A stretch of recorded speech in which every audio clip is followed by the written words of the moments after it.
खुलुमबाय लोगोफोर, नोंथांमोनखौ बयखौबो गिबियावनो आंनि चेनेलाव बरायग्रोनानै लाबाय। आसा खालामो नोंथांमोना आंनि भिडिअखौ जोबजासिम नायलांगोन आरो सोरबाफोर चेनेलाव गोदानै फैदोंब्ला दासिमबो जुदि नोंथांमोना आंनि चेनेलखौ साबस्क्राइब खालामाखैब्ला अननानै चेनेलखौ साबस्क्राइब खालामनानै हो, लोगोसे लाइक आरो शेयार खालामना होदो लोगोफोर।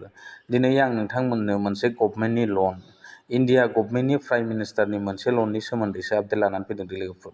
दा बे प्राइम मिनिस्टार गभर्नमेन्टनि जिखिनि लन, बे लनखौ नोंथांमोना बोरैहाय लानो हायो बेखौ आं नोंथांमोननो खोन्थागोन आरो बे लननि मुङा मा बेखौबो आं नोंथांमोननो फोरमायलांगोन।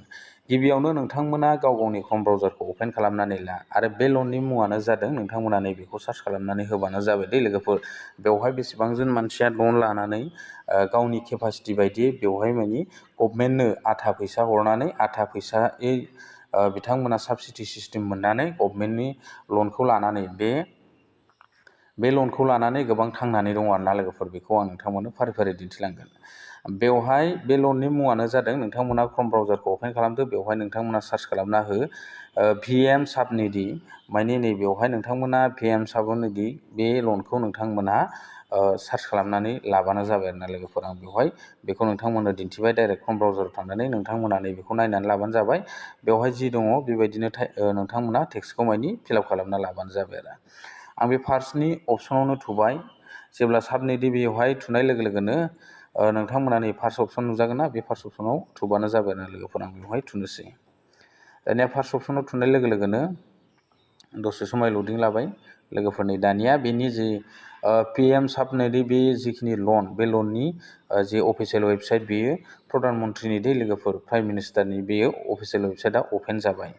बेनि उनाव बेवहाय गोबां मानसियानो लन लानानै बे लनखौ सुख'फिनदों आरोना लोगोफोर। बेनिफ्राय गभर्नमेन्टआ 8% मानि नोंथांमोननो रेहाय होनाय जायो आरोना लोगोफोर। बे PM साबनिधि बे लननिफ्राय नोंथांमोना जुदि लन लायोब्ला। दा बेवहाय नोंथांमोना नैबेवहाय फार्स्टनि जि अपसन, बेयो मानि टटेल एप्लिकेसन खालामदों, नैबेवहाय नुखादों नै लोगोफोर। नैबेवहाय बेसेबां दङ। बेवहाय नोंथांमोना नायबानो जाबाय। 4,70,668आनो जाहैबाय 16,000 मानि फैसाखौ लन लाग्रा आरोना लोगोफोर। बेनिफ्राय सेक्सनफोराव बेसेबां जादों, बेनिफ्राय सोरनिया रिजेक्ट जादों, बेवहाय दंजोबो आरोना लोगोफोर। बिथांमोना बेखिनि लनखौ, बेखिनि मानसिया मानि लन लानानै बेबायदि जायफोर खामानियाव नांगौ जादों, बिथांमोना मानि गावसिनि खामानियाव बे लनखौ लानानै बाहायदों आरोना लोगोफोर।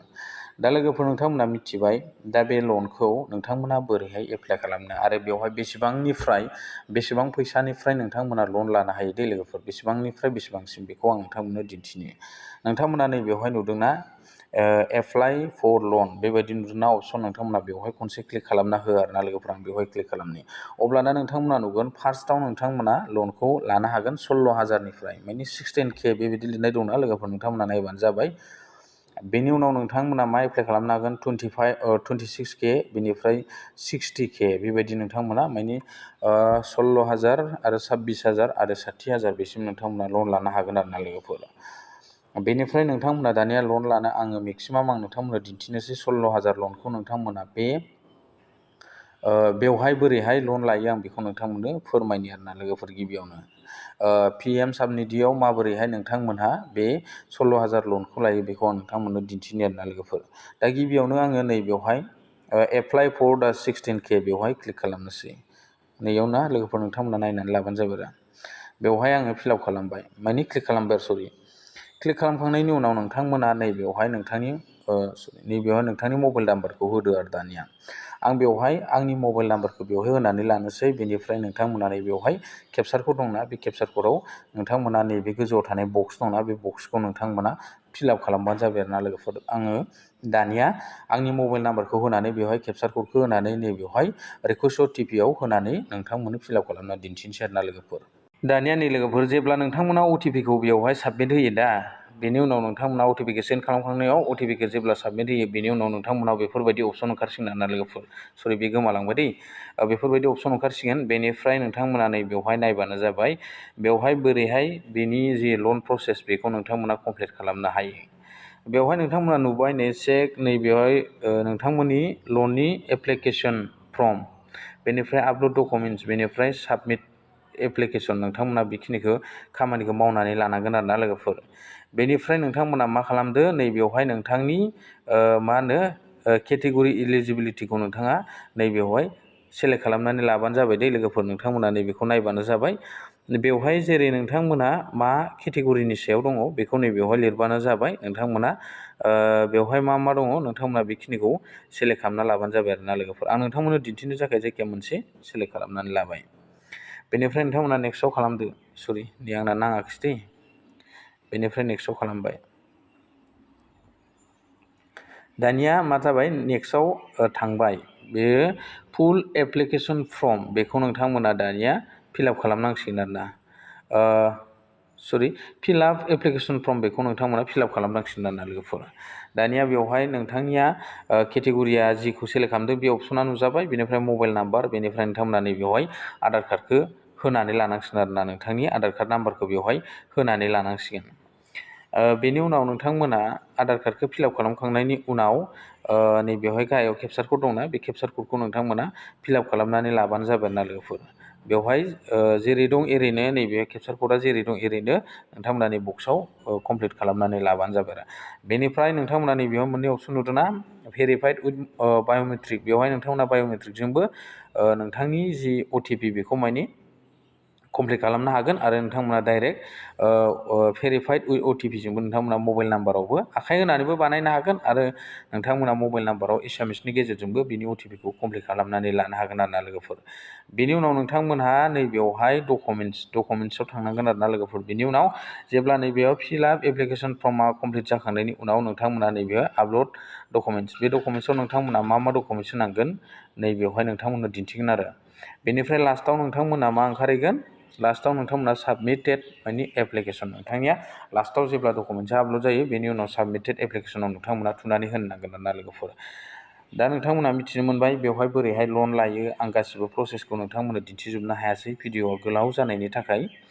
थेवब्लाबो जि हायो आं बेखिनिखौ दिन्थिलांबाय। नोंथांमोना आं जेरै थिनदों बेवहाय नर्मेल प्रसेस दै लोगोफोर। नोंथांमोना आं जेरै थिनदों बेबायदिनो स्टेप बाय स्टेप खालामलांबाय थाबानो जाबाय। फार्स्टआव नोंथांमोनहा आं फार्स्टआव जेराव थुनो होदों बेबायदि थुबानो जाबाय। बेनिफ्राय नोंथांमोना अटिपि थांगोन। बे अटिपिखौ नोंथांमोना जेब्ला बेवहाय अटिपिखौ टाइप खालामनानै होयो बेनि उनाव नोंथांमोनहा नोंथांनि फेसआ बेफोरबायदि अपेन जागोन आरोना लोगोफोर। दानिया नै लोगोफोर नोंथांमोना नैबेवहाय नुदोंना चेक भेन्डर दङ, बेनिफ्राय फिलआप एप्लिकेसन फर्म दं, आपल'ड डकुमेन्ट्स दं, बेनिफ्राय साबमिट एप्लिकेसन दं। नोंथांमोना बेखौ माने स्टेप बाय स्टेप माने कमप्लिट खालामलांबाय थाबानो जाबाय।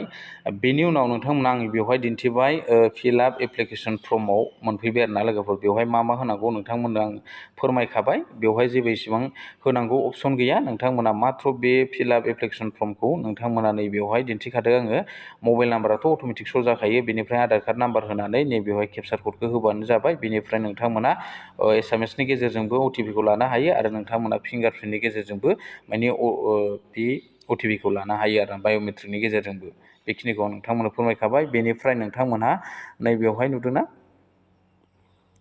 नोंथांमोना नैबेवहाय नुदों जेब्ला बियो फिलआप खालामखांनायनि उनाव नेक्स्ट मोनगोन। बेनिफ्राय नैबेवहाय नोंथांमोना आपल'ड डकुमेन्ट्स दंना, अब्लानिया आपल'ड डकुमेन्ट्सआव माने बियो नेक्स्ट बारलांलायगोन आरोना लोगोफोर। बेनिफ्राय आपल'ड डकुमेन्ट्सआव नोंथांमोना मा डकुमेन्ट्स बिदों बेखौ होबानो जाबाय लोगोफोर।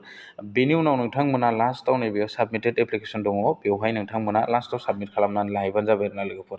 आं बेखिनिखौ दिनै नोंथांमोननो फोरमायबाय। नोंथांमोना जुदि सोरबाफोर बे साइटआव, बे वेबसाइटआव, बे प्रधान मन्त्रिनि वेबसाइटआव नोंथांमोना जुदि लन लानो गोसो दंब्ला लनखौ लाहैनो हागोन आरोना लोगोफोर। बेखिनिखौ दिनै नोंथांमोननो फोरमायखानानै होबाय। नोंथांमोना स्टेप बाय स्टेप खामानिखौ कमप्लिट खालामबोबाय थाबानो जाबाय। अब्लानो नोंथांमोना अलरेडि माने बेनि लनखौ मोननो हागोन आरोना लोगोफोर। दा गोजोन्थों। दिनैनि आपडेटआ बेखिनियानोसै लोगोफोर। बेबायदिनो गोदान आपडेट फैबा आं नोंथांमोननो होलांबाय थानो नाजागोन। Thank you.